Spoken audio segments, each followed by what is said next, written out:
বাংলাদেশের অন্তর্বর্তী সরকারের প্রধান উপদেষ্টা ডক্টর মোহাম্মদ ইউনূস ভারতের সেভেন সিস্টার্স নিয়ে যে মন্তব্য করেছেন তা দেশটির রাজনীতিবিদদের মধ্যে ব্যাপক প্রতিক্রিয়া সৃষ্টি করেছে।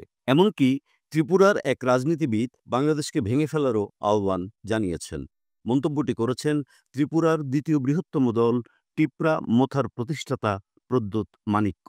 ভারতীয় সংবাদ মাধ্যম এনডিটিভির খবরে বলা হয়েছে, সামাজিক যোগাযোগ মাধ্যম এক্সে শেয়ার করা এক পোস্টে ত্রিপুরার সাবেক রাজপরিবারের সদস্য মাণিক্য পরামর্শ দিয়েছেন, দিল্লি ভারতের উত্তর পূর্বাঞ্চলের সঙ্গে মূল ভূখণ্ডের সংযোগ স্থাপন ও নিয়ন্ত্রণের জন্য শত শত কোটি টাকা খরচ না করে বরং বাংলাদেশের এই অংশগুলো দখল করে নিক, যা সবসময়ই ভারতের অংশ হতে চেয়েছে।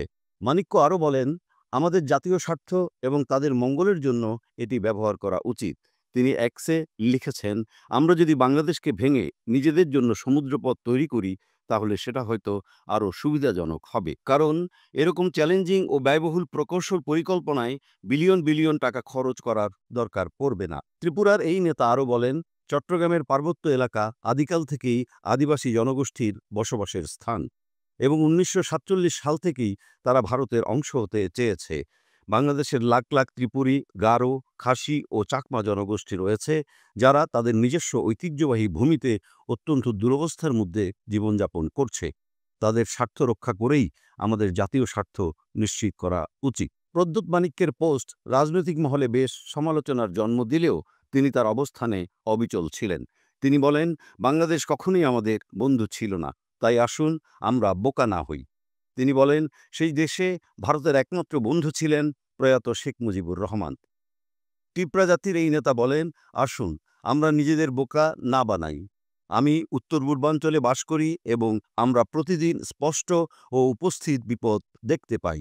আমি বুঝতে পারছি আপনার বামপন্থী ঝোঁক এটিকে কঠিন করে তোলেন, তবে আমাদের দৃষ্টিভঙ্গিও উপলব্ধি করুন। মাণিক্যের এই মন্তব্য মূল আসামের মুখ্যমন্ত্রী হিমন্ত বিশ্ব শর্মার মন্তব্যের সম্প্রসারণ। বিশ্ব শর্মা ডক্টর ইউনূসের মন্তব্যকে আপত্তিজনক ও তীব্র নিন্দনীয় বলে অভিহিত করেছেন এবং কেন্দ্রীয় সরকারকে দেশের বাকি অংশের সঙ্গে উত্তর পূর্বাঞ্চলের রেল ও সড়ক যোগাযোগ ব্যবস্থা গড়ে তোলার আহ্বান জানিয়েছেন। এর আগে প্রধান উপদেষ্টা ডক্টর মোহাম্মদ ইউনূস বলেন, ভারতের পূর্বাঞ্চলে অবস্থিত সেভেন সিস্টার্স নামে পরিচিত ৭টি রাজ্য সম্পূর্ণরূপে ল্যান্ডলকড। সমুদ্রের সঙ্গে তাদের যোগাযোগের কোনো উপায় নেই। আমরাই এই অঞ্চলের জন্য সমুদ্রের একমাত্র অভিভাবক।